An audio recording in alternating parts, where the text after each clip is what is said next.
प्यारे बच्चों, स्वागत है आपका naming of benzene and related compound के पार्ट 3 में। हम लोग पिछले लेक्चर में चर्चा कर रहे थे arthro derivative, Meta derivative, para derivative. आज हम लोग सीखने वाले हैं यार यह आर्थ्रो मेटा पैरा का चक्कर क्या है, जो मैंने थोड़ा सा पिछले लेक्चर में आपको बताने का प्रयास किया था। आज हम लोग इस लेक्चर में इसको पूरी तरह से सीखने वाले हैं। चलो देखते हैं आर्थ्रो पैरा मेटा। पहले इसको सीखते हैं। मान लेते हैं प्यारे बच्चों, कोई बेंजीन हमको मिल रखा है। ठीक है, जैसे ये मान लिया कि ये बेंजीन है। ठीक है, अब इस बेंजीन के ऊपर हम लोग जानते हैं ना कि जिसमें 6 कार्बन होता है। ध्यान से देखिए, आप 6 कार्बन यहां से काउंट कर सकते हो। ठीक है, ये हमने बेसिक में आपको समझा दिया। ठीक है, तो इन 6 कार्बन में से यदि किसी भी कार्बन पर, ठीक है, मान लेते हैं कि इस वाले कार्बन पे, हमको पता है ना कि यहाँ पे कार्बन है, इस वाले कार्बन पर मान ले कि कोई जुड़ा हो। मान ले कि कोई जुड़ा है, मान ले कि मान लो यह कोई जुड़ा हो। यहाँ चलो हम लिख देते हैं, मान लो यहाँ कोई जुड़ा हो, कोई भी ग्रुप्स। ठीक है, कोई भी ग्रुप्स जुड़ा हो।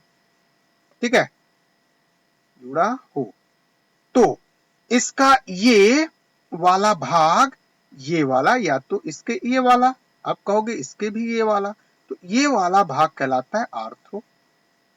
आर्थो। और इसके इधर वाला भी तो भाग कहलाएगा ना आर्थो, तो ये भी कहलाएगा आर्थो। यहाँ पे आर रहेगा प्यारे बच्चों, यहाँ पे आर आप लगा लो, आर्थो। चलो यहाँ मैं लिख देता हूं आर्थो। ठीक है, फिर अब ये ऊपर मान लिया कि यहाँ पे कुछ जुड़ा है, तो उसके दोनों बगल वाले कार्बन को हम लोग क्या कहेंगे? आर्थ्रो कहेंगे।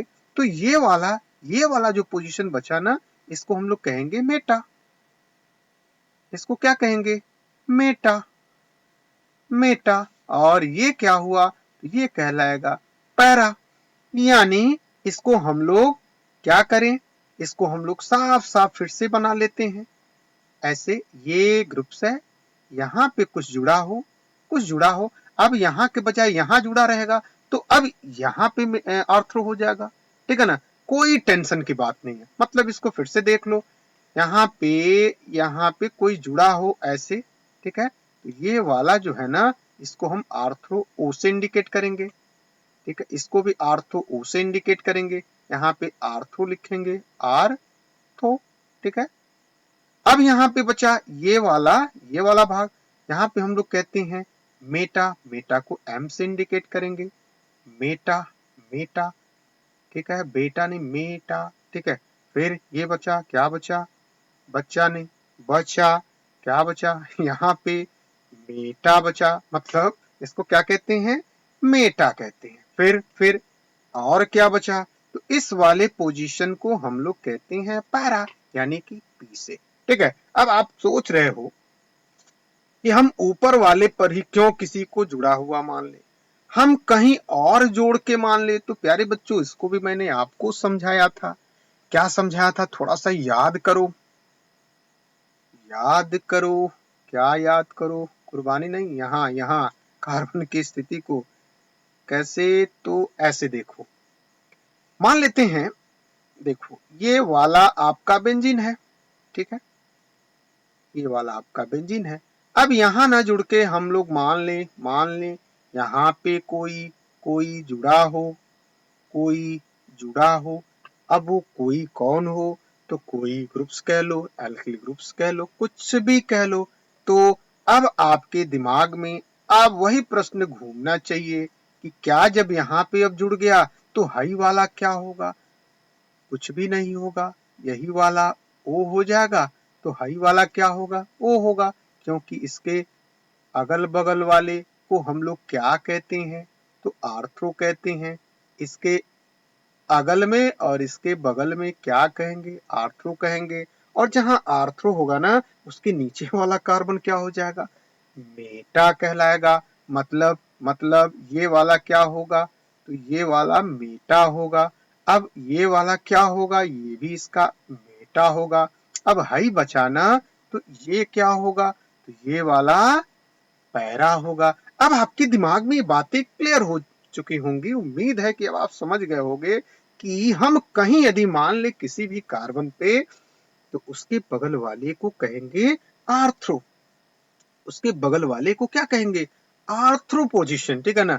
और उसके बगल वाले को मेटा, और उसके बगल वाले को क्या कहते हैं, तो उसके बगल वाले को एक ही बचा जिसे हम लोग पैरा कहते हैं। चलिए एक एग्जाम्पल लेके समझें फिर से। अब आपको ये एग्जाम्पल करने में मजा भी आने वाला है। जैसे मान लेते हैं एक एग्जाम्पल जो हमने छोड़ा था, क्या छोड़ा था हम लोग, एक एग्जाम्पल्स किए थे ना। अब यहाँ पे दूसरा वाला जाइलिन वाला किए थे, आर्थ्रोजाइलिन। अब यहाँ पे मान लीजिए कि एक बेंजीन यहाँ पे हमें मिल रखा हो, ऐसे ऐसे ऐसे, ठीक है, ये बेंजीन है। अब हमने मान लिया कि यहाँ पे एक ग्रुप जुड़ा हुआ हो, CH3। फिर हमने मान लिया कि अब यहाँ ना जोड़ के यहाँ पे जोड़ दिया CH3। अब आपके दिमाग में तो आना चाहिए कि एक को यदि मैंने मान लिया कि यहाँ पे ये जुड़ा है, तो जुड़ा है, जुड़ा वो वाला जुड़ा नहीं, ये यहाँ पे जो ऐड है, ठीक है ना। अब यहाँ पे क्या होगा, यहाँ पे इसका नाम क्या होगा प्यारे बच्चों, यहाँ पे इसका नाम क्या होगा। तो यहाँ पे हम लोग क्या देख रहे हैं कि एक जगह एक स्थान पर यहाँ पे यह जुड़ा है, यहाँ यह जुड़ा है, ठीक है। तो हाई वाला क्या कहलाएगा, तो हाई वाला इसका आर्थो कहलाएगा। हाई वाला क्या कहलाएगा, ये भी इसका आर्थो कहलाएगा। हाई वाला क्या कहलाएगा, तो हाई वाला मेटा कहलाएगा। अब हाई वाला क्या कहलाएगा, अरे यार ये जब मेटा कहलाएगा तो ये क्या कहलाएगा, मेटा ही तो होगा ना। तो यहाँ पे किस पोजीशन पर जुड़ा हुआ है, मेटा पर जुड़ा हुआ है। तो फिर क्या नाम हम लेने वाले हैं, क्या नाम हम लोग लिखने वाले हैं, जल्दी से सोचो और बताओ किसका नाम हम अब क्या लेने वाले हैं। तो प्यारे बच्चों इसका नाम अब क्या बनने वाला है, अब तो ये आसान हो गया ना। अब जब यहाँ पे हमने इसको देख लिया तो इसका नाम क्या बनेगा, इसका नाम क्या बनेगा, देखो ये मिट गया यार, इसको फिर से मेहनत करके बना लो, ठीक है, ये वाला। अब इसका नाम क्या होने वाला है, तो इसका नाम क्या होगा, उम्मीद है कि आप सोच लिए हो क्या बनेगा। तो यहाँ से नंबरिंग कर लो, 1, यहाँ से 2, यहाँ से 3, ये 4, तो हमको यहीं तक की जरूरत थी, बाकी 5 ये 6 तो है, ये ठीक है ना। देखो ये साफ साफ इसको बना लेते हैं, चलो इसको मिटा के फिर से हम लोग बना लेते हैं, ऐसे बनाते फिर साफ से। देखो क्या लिखने वाले हैं यार, देखो ये हम लोग फिर से बना लेते हैं। यहाँ पे ऐसे ये है बेंजीन, और इस बेंजीन के साथ क्या जुड़ा है, एक इस पोजीशन पर CH3 जुड़ा है, और एक यहाँ जुड़ा है CH3। अब इसका नॉमेनक्लेचर करेंगे। अब हमने यह सीख लिया है, नॉमेनक्लेचर हम यहाँ से करेंगे। ये वाला दूसरा कार्बन होगा, ये वाला तीसरा होगा, चौथा होगा, पांचवा होगा, ये छठवां होगा, हो गया ना। जब यहाँ पे ये तीसरा हमको यहीं तक की जरूरत है, तो क्या नाम बना, तो इसका IUPAC नाम, एक नंबर पे क्या है, मेथिल है, तो एक, और 3 नंबर पे क्या है, मेथिल है, दोनों मेथिल ही हैं। तो क्या लिखने वाले हैं हम लोग, यहाँ पे क्या लिखेंगे, मेथिल लिखेंगे, ठीक है। अभी हमने गैप क्यों छोड़ दिया, रहस्य की बात है, अभी क्लियर हो जाएगा। अभी हमने मेथिल लिख लिया, फिर किससे जुड़ा हुआ है ये दोनों, बेंजीन से जुड़ा हुआ है। क्या लिखने वाले हैं, बेंजीन लिखने वाले हैं। तो सोचते क्या हो, यहाँ पे क्या लिख दोगे, तो बेंजीन लिख दोगे, ठीक है। अब यहाँ हमने क्यों छोड़ा है, तो प्यारे बच्चों मेथिल कितना है, 2 है, एक 1 नंबर पे है, एक 3 नंबर पे है, ठीक है। इतना लिखने से, डाई नहीं लिखने से फिर काम गड़बड़ हो जाएगा। तो हम लोग यहाँ क्या लिखने वाले हैं, डाई लिखने वाले हैं। क्या नाम बना, 1,3 di methyl benzene, 1,3 di methyl benzene, ठीक है। अब यहाँ पे आर्थ्रो पोजीशन और मेटा पोजीशन से हम क्या लिखने वाले हैं, तो आर्थ्रो पोजीशन पर तो कुछ नहीं है, किस पोजीशन पे है, मेटा पे है। तो फिर क्या लिखने वाले हैं, वेरी सिंपल। अब उम्मीद है कि आपके दिमाग में इसका नाम आ गया होगा। क्या आया है, तो चूंकि यह आर्थ्रो डेरिवेशन है, बिल्कुल भी नहीं, तो यहाँ पे बिल्कुल कहेंगे नहीं। क्या है, मेटा डेरिवेशन है, यानी कि मेटा पोजीशन पे ये दिख रहा है। तो जब मेटा पोजीशन पे दिख रहा है तो क्या लिखने वाले हैं, तो meta di methyl, meta di methyl और बेंजीन लिख देंगे, बेंजीन।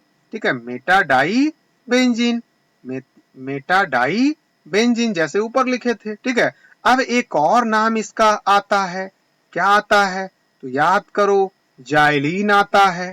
तो अब इस जाइलीन के लिए हम लोग क्या शब्द लिए थे, तो जाइलीन के लिए हम लोगों ने क्या शब्द लिया था, तो जाइलीन के लिए हमने लिया था मेटा, वहां आर्थ्रो लिया था ना। अब यहाँ लिखने वाले हैं मेटा जाइलीन। ठीक है, इस तरह से इसका नाम क्या बना, मेटा डाइमेथिल बेंजीन या मेटा डाइलीन या 1,3 डाइमेथिल बेंजीन। अब ये आपको उम्मीद है कि ये बातें आपके समझ में आई होगी। ठीक है, अब यदि ये बात आपके समझ में आ गई तो चलो एक और एग्जांपल्स करके हम लोग देख लेते हैं। चलिए देख लेते हैं एक और एग्जांपल करके। तो चलिए एक और एग्जांपल हम लोग देखें। मान लीजिए कि कोई बेंजीन रिंग दिया हुआ है ऐसे, ठीक है, और यह बेंजीन रिंग के ऊपर यहाँ पे लिख रखा है CH3, फिर क्या लिख रखा है, फिर लिख रखा है यहाँ पे CH3। ठीक है, फिर हम लोग क्या करने वाले हैं, इसके नाम लिखने के लिए जल्दी से बताइए, तो इसका हम लोग क्या कैसे लिखने वाले हैं, इसका नाम क्या हो सकता है। तो प्यारे बच्चों समझ में आ रहा है आपको। अब आप क्या करने वाले हो, तो नंबरिंग करने वाले हो। तो नंबरिंग कहाँ से करोगे, तो नंबरिंग यहाँ से करोगे, फिर ये 2 नंबर होगा, फिर ये 3 नंबर होगा, फिर ये 4 नंबर पर एक लटका हुआ मिलेगा। ठीक है, अब यहाँ हम रुक गए, 4 नंबर पे हमारे काम की चीज है, एक 1 नंबर पे है, तो हम लोग इसका क्या नाम लिखने वाले हैं, तो वेरी सिंपल, वही वाली बातें 1 और 4। ठीक है ना, दोनों एक ही ग्रुप है, हाइफन क्या लगाएंगे, डाई लगा देंगे, और दोनों मेथिल है तो क्या लिखेंगे, मेथिल लिखेंगे। और जब मेथिल हम लोग लिखेंगे ना, तो मेथिल कंप्लीट हो गया, सब्स्टिट्यूट कंप्लीट हो गया, तो क्या बचा, बेंजीन। हम लोग क्या लिखने वाले हैं, तो हम लोग लिखने वाले हैं बेंजीन यहाँ पे, यानी कि ये बेंजीन, यानी कि 1,4 डाइमेथिल बेंजीन, 1,4 डाइमेथिल बेंजीन। अब यहाँ हम और कर दिए, अब और कर दिए तो अब आपके दिमाग में इसका दूसरा नाम भी आ जाना चाहिए। दूसरा नाम क्या बनेगा, तो दूसरा नाम क्या होगा, तो चूंकि यह मेटा पर है, बिल्कुल नहीं, कहाँ पे है, पैरा डेरिवेटिव्स है, पैरा, है ना, तो पी लिखेंगे और फिर क्या लिखेंगे, डाई लिखेंगे, फिर क्या लिखेंगे, मेथिल लिखेंगे, फिर क्या लिखेंगे, अरे यार वही बेंजीन लिखेंगे। ठीक है, बेंजीन, बेंजीन लिखेंगे, यहाँ बेंजीन है। ठीक है, यानी कि पैरा डाइमेथिल बेंजीन होगा। ठीक है, अब फिर आपके दिमाग में आएगा, यार यहाँ भी 2 मेथिल ग्रुप्स दिख रहा है, तो एक और नाम जाइलीन वाला आएगा।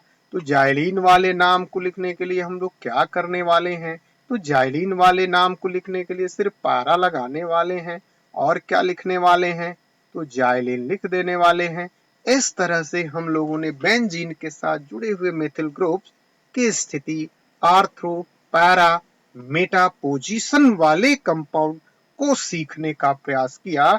अगले लेक्चर में इसी के पार्ट्स में थोड़ा सा और हम लोग ऊपर लेवल की चर्चा करेंगे। तब तक के लिए धन्यवाद।